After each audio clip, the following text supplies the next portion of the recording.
بسم اللہ الرحمن الرحیم۔ السلام علیکم ورحمۃ اللہ وبرکاتہ۔ نحمدہ ونصلی علی رسولہ الکریم، اما بعد۔ اللہ تعالیٰ نے ایک بار پھر ہمیں وہ عظمتوں، برکتوں اور رحمتوں والا مہینہ عطا فرمایا ہے جس کا مقابلہ سال کے باقی مہینوں میں سے کوئی بھی مہینہ نہیں کر سکتا، یعنی ماہ رمضان المبارک عطا فرمایا ہے۔ اس مہینے کو دیگر تمام مہینوں پر فضیلت حاصل ہے۔ اس مہینے میں اللہ رب العزت کی رحمتوں، عنایات اور کرم نوازیوں کی عجیب شان ہوتی ہے، اس لیے اللہ کے رسول صلی اللہ علیہ وسلم نے اپنے عمل سے اس کی بہت ترغیب دی ہے۔ ام المؤمنین صدیقہ کائنات حضرت عائشہ رضی اللہ عنہا فرماتی ہیں، جب رمضان کا مہینہ آتا تو رسول اللہ صلی اللہ علیہ وسلم کمر ہمت کس لیتے اور اپنے بستر پر تشریف نہ لاتے یہاں تک کہ رمضان گزر جاتا، لیکن جب رمضان کی آخری 10 راتیں آتی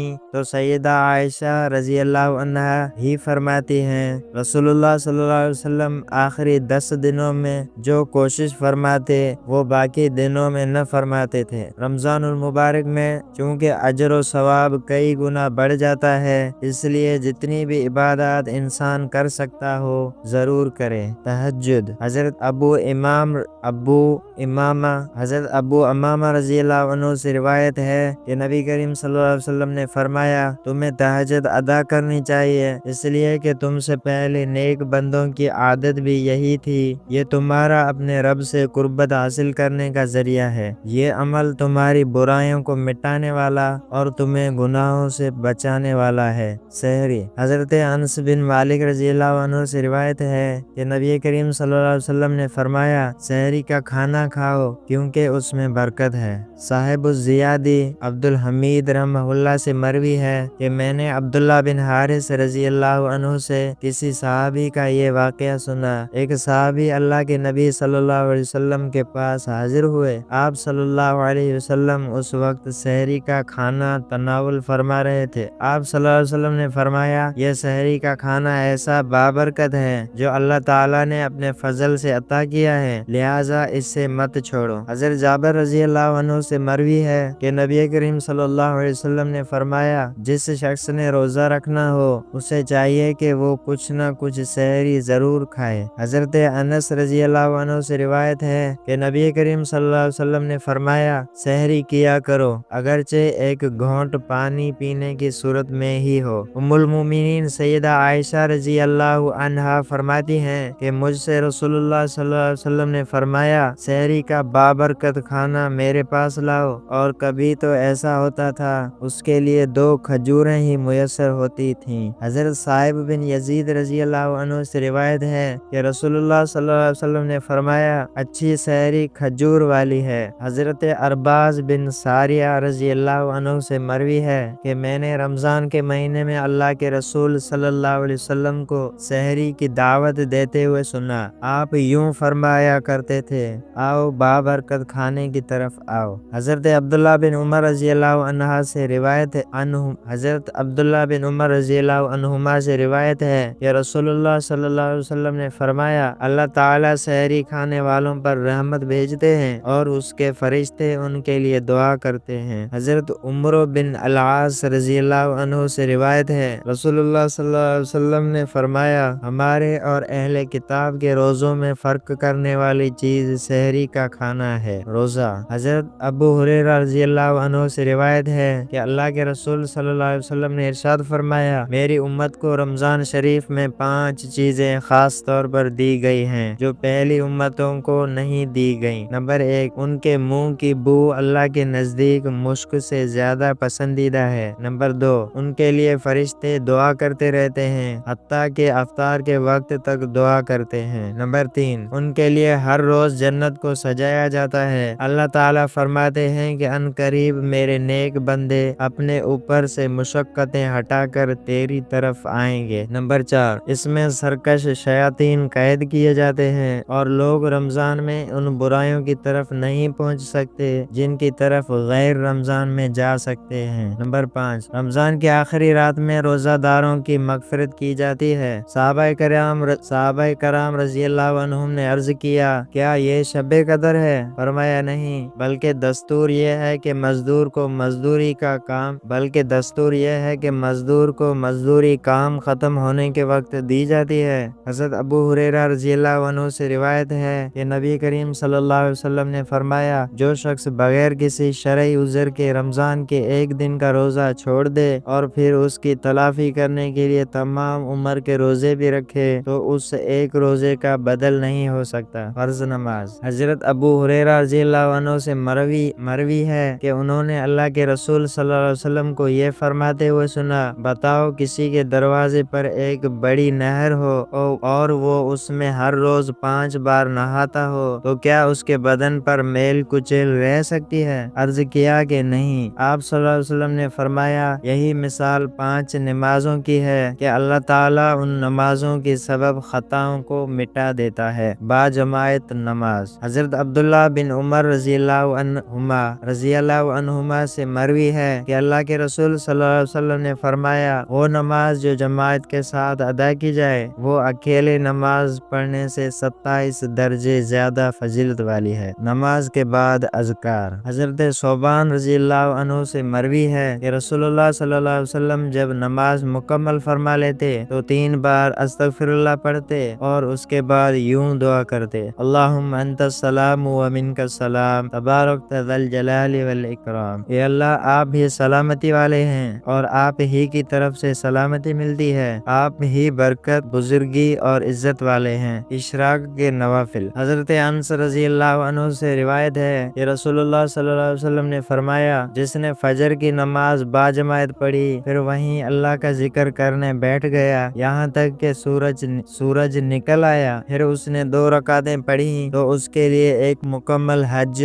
اور عمرہ کا ثواب ہے۔ آپ صلی اللہ علیہ وسلم نے یہ مکمل کا لفظ 3 بار ارشاد فرمایا۔ فائدہ: اشراق کا وقت سورج طلوع ہونے کے 12 منٹ بعد شروع ہوتا ہے۔ چاشت کے نوافل۔ حضرت ابو ذر رضی اللہ عنہ سے روایت ہے کہ نبی کریم صلی اللہ علیہ وسلم نے فرمایا، جب صبح ہوتی ہے تو انسان کے ہر جوڑ پر ایک صدقہ واجب ہوتا ہے۔ ہر بار سبحان اللہ کہنا ایک صدقہ ہے، ہر بار الحمدللہ کہنا ایک صدقہ ہے، ہر بار لا الہ الا اللہ کہنا ایک صدقہ ہے، ہر بار اللہ اکبر کہنا ایک صدقہ ہے، اچھی بات کا حکم کرنا ایک صدقہ ہے، بری بات سے روکنا ایک صدقہ ہے، اور ان سب کی طرف سے چاشت کی 2 رکعتیں کافی ہو جاتی ہیں جنہیں انسان پڑھ لیتا ہے۔ فائدہ: اس کا وقت طلوع آفتاب کے بعد شروع ہو کر زوال تک رہتا ہے، لیکن افضل یہ ہے کہ دن کے چوتھائی حصے گزرنے کے بعد پڑھی جائے۔ اوابین کے نوافل۔ حضرت ابو ہریرہ رضی اللہ عنہ سے روایت ہے کہ رسول اللہ صلی اللہ علیہ وسلم نے فرمایا، جس نے مغرب کے بعد 6 رکعت پڑھی اور ان کے درمیان کوئی بری بات نہیں کی تو اسے 12 سال کی عبادت کا ثواب ملے گا۔ میں نے اپنے حبیب رسول اللہ صلی اللہ علیہ وسلم کو دیکھا۔ حضرت عمار بن یاسر رضی اللہ عنہ فرماتے ہیں کہ میں نے اپنے حبیب رسول اللہ صلی اللہ علیہ وسلم کو دیکھا کہ آپ علیہ السلام مغرب کے بعد 6 رکعت پڑھتے تھے اور فرماتے تھے کہ جس نے مغرب کے بعد 6 رکعت پڑھی تو اس کے گناہ معاف کر دیے جائیں گے، اگرچہ سمندر کی جھاگ کے برابر ہی کیوں نہ ہو۔ اوابین نماز مغرب کے بعد عام طور پر 6 رکعت پڑھی جاتی ہیں۔ تلاوت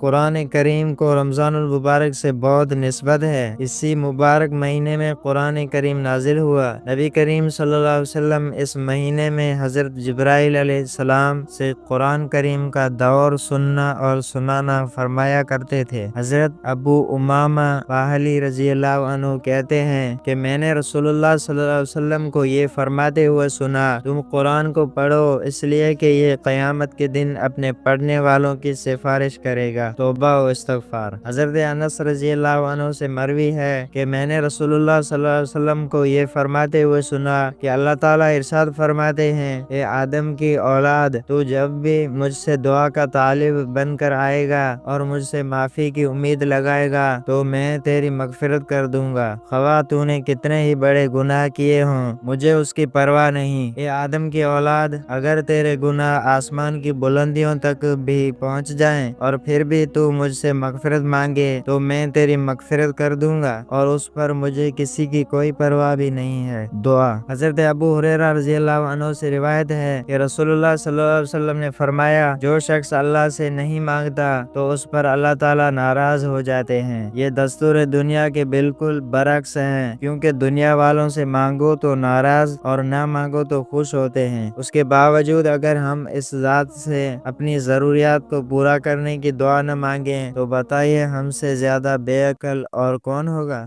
صدقہ و خیرات۔ حضرت عبداللہ بن عباس رضی اللہ عنہما سے روایت ہے کہ رسول اللہ صلی اللہ علیہ وسلم جود و سخا میں تمام انسانوں سے بڑھ کر تھے، اور رمضان المبارک میں جبکہ حضرت جبرائیل علیہ السلام آپ کے پاس آتے تھے، آپ کی سخاوت بہت ہی بڑھ جاتی تھی۔ جبرائیل علیہ السلام رمضان کی ہر رات میں آپ کے پاس آتے تھے، آپ سے قرآن کریم کا دور کرتے تھے۔ اس وقت رسول اللہ صلی اللہ علیہ وسلم فیاضی و سخاوت اور نفع رسانی میں باد رحمت سے بھی بڑھ کر ہوتے تھے، بطور خاص رمضان میں۔ اس مہینے میں اللہ کی راہ میں خرچ کرنے کی زیادہ سے زیادہ کوشش کرنی چاہیے۔ زکوٰۃ، صدقۃ الفطر اور واجب صدقات ادا کرنا تو انسان کے ذمے ہیں۔ ان کے ساتھ کوشش کرنی چاہیے کہ نفلی صدقات کا اہتمام بھی کیا جائے۔ کسی نادار روزہ دار کا روزہ افطار کرانا، کسی محتاج کی مدد کرنا، کسی ضرورت مند کی ضروریات پوری کرنا، یتیم اور بیواؤں کا خیال رکھنا وغیرہ ایسی نیکیاں ہیں کہ انسان ان کو اس ماہ مقدس میں ضرور حاصل کرے۔ صبر و تحمل۔ رمضان المبارک میں روزوں کی وجہ سے خشکی آ جاتی ہے اور مزاج میں چڑچڑاپن پیدا ہو جاتا ہے، اس لیے ایسے موقع پر اپنے آپ پر قابو پانا اور صبر سے کام لینا بہت ضروری ہے۔ اللہ کے نبی صلی اللہ علیہ وسلم نے غصے پر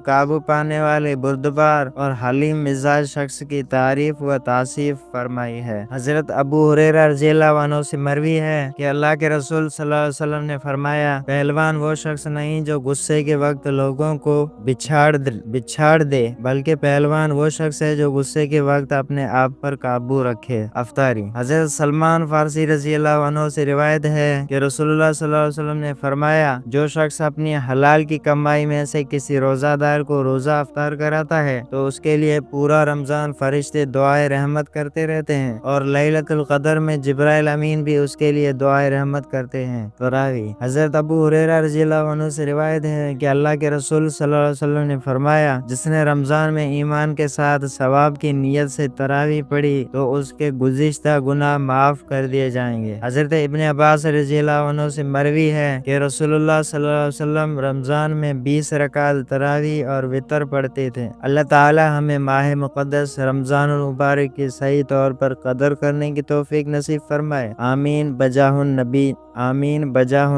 الکریم صلی اللہ علیہ وسلم۔ والسلام علیکم ورحمۃ اللہ وبرکاتہ۔